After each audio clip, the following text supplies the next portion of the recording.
Hello guys, स्वागत है आपका मेरा टारगेट यूट्यूब चैनल पे। आज हम बात करेंगे मूल अधिकार के बारे में। मूल अधिकार क्या होते हैं। भाग 3 मूल अधिकार। आर्टिकल 12 से आर्टिकल 35। मूल अधिकार वे अधिकार हैं जो जन्म से प्राप्त होते हैं। ये अधिकार देश के नागरिकों और आंशिक रूप से विदेशियों को सरकार के खिलाफ दिए जाते हैं। मूल अधिकार को यूएसए के संविधान से लिया गया है। मूल अधिकारों की रक्षा आर्टिकल 32 के तहत सुप्रीम कोर्ट, आर्टिकल 226 के तहत हाई कोर्ट करता है। भारतीय संविधान के भाग 3 में मूल अधिकारों का वर्णन है। मूल अधिकारों का हनन होने पर कोई व्यक्ति सीधे तौर पर हाई कोर्ट व सुप्रीम कोर्ट जा सकता है। इसका वर्णन अनुच्छेद 12 से 35 तक है। आर्टिकल 12 मूल अधिकारों की परिभाषा। आर्टिकल 13 यदि कोई मूल अधिकार यदि किसी अन्य मूल अधिकारों को प्रभावित करे तो संसद उस पर विधि बना सकती है, अन्यथा संसद मूल अधिकार पर विधि नहीं बनाएगी। विधि के समस्त समानता ब्रिटेन से लिया गया है। विधि के समान संरक्षण यूएसए से। अब आता है समानता का अधिकार 14 से 18। आर्टिकल 14 इस अनुच्छेद के अनुसार भारत में निवास करने वाले सभी विधि के अनुसार समान हैं और उन्हें समान कार्य के लिए समान संरक्षण दिया जाएगा। अब बात भारत के राष्ट्रपति की विशेष शक्तियाँ, राज्यपाल की विशेष शक्तियाँ, महिलाओं की विशेष छूट। आर्टिकल 15 कहता है धर्म, वंश, जाति, जन्म स्थान, लिंग के आधार पर विभेद नहीं किया जा सकता। आर्टिकल 16 कहता है लोक नियोजन में समानता अर्थात सरकारी अफसरों में समानता। इसके बाद हैं एससी का आरक्षण, एसटी का आरक्षण, ओबीसी और ईडब्ल्यूएस को छोड़कर। आर्टिकल 17 कहता है अस्पृश्यता का अंत। अब बात महामारी में छुआछूत कर सकते हैं जैसे कोरोना के काल में। आर्टिकल 18 कहता है उपाधियों का अंत। अब बात सेना व शिक्षा को छोड़कर। स्वतंत्रता का अधिकार 19 से 22। 19 के फर्स्ट में अभिव्यक्ति की स्वतंत्रता, आरटीआई की अधिकार, मीडिया की स्वतंत्रता। 19 के दूसरे में सम्मेलन करने की स्वतंत्रता बिना हथियार के। 19 के 3 में संगठन बनाने की स्वतंत्रता राष्ट्र हित में। 19 के 4 में भ्रमण करने की स्वतंत्रता। 19 के 5 में बसने की स्वतंत्रता। 19 के 6 में संपत्ति का अधिकार।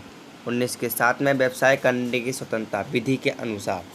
44 में संविधान संशोधन 1978 से मौलिक अधिकार को हटाकर कानूनी अधिकार बना दिया गया और इसे 300 के काम में रखा गया। आर्टिकल 20 इनमें 3 प्रकार की स्वतंत्रता दी जाती है। 2 सिद्धि में संरक्षण, सजा उस समय के अनुसार दी जाएगी जिस समय उसने अपराध किया है। तीसरा एक गलती की एक सजा दी जाएगी। आर्टिकल 21 कहता है प्राण व देह की स्वतंत्रता एवं निश्चितता का अधिकार। आर्टिकल 21 के काम में 6 से 14 वर्ष के बच्चों को निःशुल्क प्राथमिक शिक्षा। इसे 66वां संविधान संशोधन 2002 में पितामह कमेटी द्वारा भारतीय संविधान में जोड़ा गया। आर्टिकल 22 गिरफ्तारी में संरक्षण। बिना वारंट के किसी व्यक्ति को गिरफ्तार नहीं किया जाएगा संज्ञेय अपराध को छोड़कर। गिरफ्तार किए गए व्यक्ति को 24 घंटे के अंदर सशरीर न्यायालय में पेश करना होगा, आने जाने का समय छोड़कर। तीसरा कहता है गिरफ्तार व्यक्ति अपना मनपसंद वकील कर सकता है। शोषण के विरुद्ध स्वतंत्रता आर्टिकल 23 और 24। आर्टिकल 23 बाल श्रम, बेगारी, मानव व्यापार।